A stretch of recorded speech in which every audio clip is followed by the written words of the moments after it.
নমস্কাৰ। আজি হৈছে মাঘৰ 1 তাৰিখ। সকলোৱে কালিয়ে মেজি জ্বলালে। আমাৰ মেজিটো পিছে আজিহে জ্বলালোঁ। সেইবাবে সকলোৱে ৰাতিপুৱাই গা পা ধুই আহি মেজিৰ তলত আহিছোঁ মেজিটো জ্বলাব বুলি।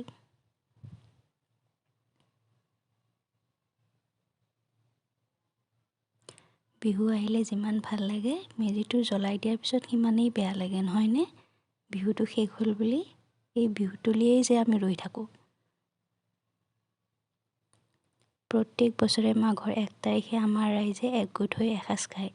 সেইবাবে মেজিটো জ্বলাই সকলোৱে আমি তালৈকে গ'লোঁ।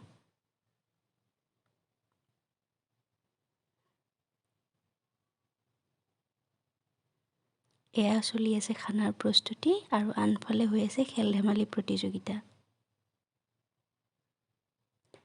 প্ৰতিযোগিতাসমূহ শেষ হোৱাৰ পিছত সকলোৱে মিলি এসাঁজ খালোঁ। আজিৰ দিনটো এনেদৰেই পাৰ হ'ল। আপোনালোকৰ বাৰু কেনেদৰে পাৰ হ'ল? ভিডিঅ'টো যদি চাই ভাল পাইছে, এবাৰ কমেণ্ট কৰি জনাবচোন কেনেকুৱা পালে।